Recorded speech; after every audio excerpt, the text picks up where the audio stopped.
It's now 1843. A blight begins spreading rapidly across the eastern United States, and it's heading Ireland's way. The blight is destroying countless potato farms across the U.S., and it's slowly finding a way onto cargo ships headed towards Ireland.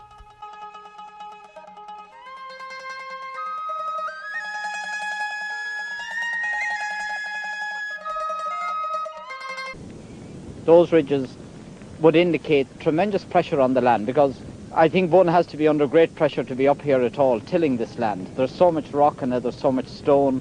It certainly isn't the best land for cultivation, and yet there is intensive cultivation here. All these plots of ridges, and the height of those ridges, I think some of them are never dug out.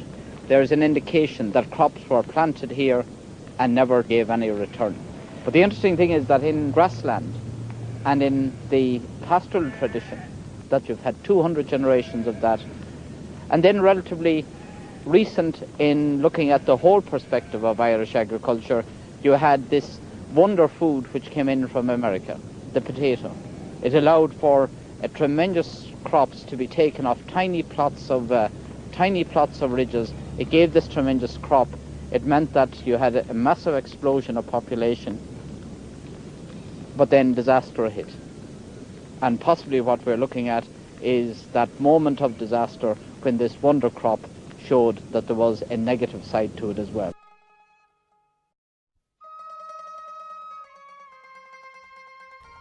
It's now 1843. A blight begins spreading rapidly across the eastern United States, and it's heading Ireland's way. The blight is destroying countless potato farms across the U.S., and it's slowly finding a way onto cargo ships headed towards Ireland.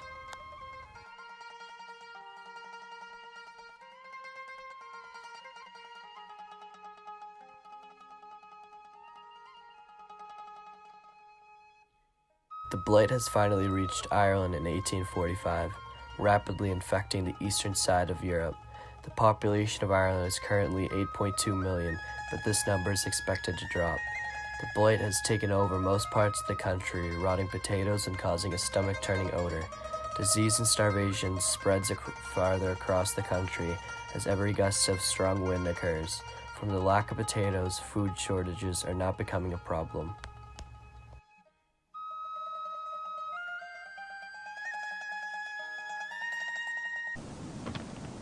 Hunger will, I fear, soon commence among near 1 million of our people. As the country of Ireland begins to panic, countless scientists begin trying to think of ways that farmers can stop or prevent the blight, but nothing seems to work for them. A scientific commission reported that 1/2 of the actual potato crop of Ireland is either destroyed or remains in a state unfit for the food of man. Nóra do lúndar isteachaiche, agus thug sí di an bhlóg, agus di bríide go bili siad a chiatúil agus 2 kilo, agus nuair bhí an bí itice, raibh sí buchas le beanna tí agus dúirt, ciad mollas buchas le hísa nach an bí. The famine as a visitation of God, as a way of solving a very serious overpopulation problem, and he believed that by and large the government shouldn't intervene very much because in the long run that would make things even worse. If the Irish weren't taught a lesson or didn't learn a lesson in the late 1840s, then who knows, in the 1850s or the 1860s the same was going to happen again, and they would have to go through perhaps even a worse catastrophe. Now, that was the way Trevelyan thought. Critics argued that people who are starving needed food, not lessons in what was known in those days as political economy. Trevelyan was very well intentioned, but not a very humane man.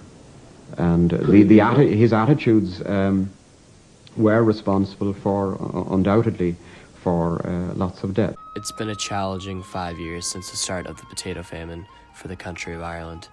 By this time, 1.1 million people have already passed away, and around the same amount of people have fled the country. The potato is completely wiped out of the country. a crop that more than half of the population depends on, and a crop that around 40% of the population strictly ate. You would have come to this town in the winter of 1846-47. You would have seen approximately 8,000 people gathered here, outside the soup kitchen which stands behind me.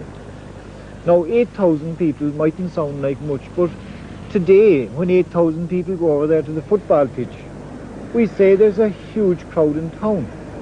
Here we're talking about 8,000 starving people coming in for food. Furthermore, the soup committee were sending out as many as 700 servings per day up to a distance of 4 miles out of town to those who actually couldn't come in because they hadn't the strength. Lived down here, Thomas McFadden. He walked across that mountain every day and watched for one turnip a day and came home with a turnip at night. That man, he lived to be 101 years. He's buried over there in the graveyard. And he was one day on the Mealand Road with a cartload of potatoes. And there was a lot of women and kids, begging a few of them, and he was throwing them a few, like here and there. And the landlord caught him. So the landlord put a different man the next day with a cart, his brother Dick. But there was 10 times more people the next day waiting for Dick. And Dick's orders were to give no potatoes away. But they were all in the road and Dick couldn't get through. And they all gathered round the cart. And they tipped the load of potatoes up on the road and took the whole lot from Dick. Because of the struggle for food and the risk of disease, many people of Ireland would do anything to come across a meal or leave the country. Some would just jump on random ships heading anywhere away from Ireland. They did not care where the ship was headed as long as it was far away from Ireland. This was the start of the first large wave of Irish immigration to America. As you can see in the graph, the population of Ireland dropped pretty vastly within the 7 or so years of the famine.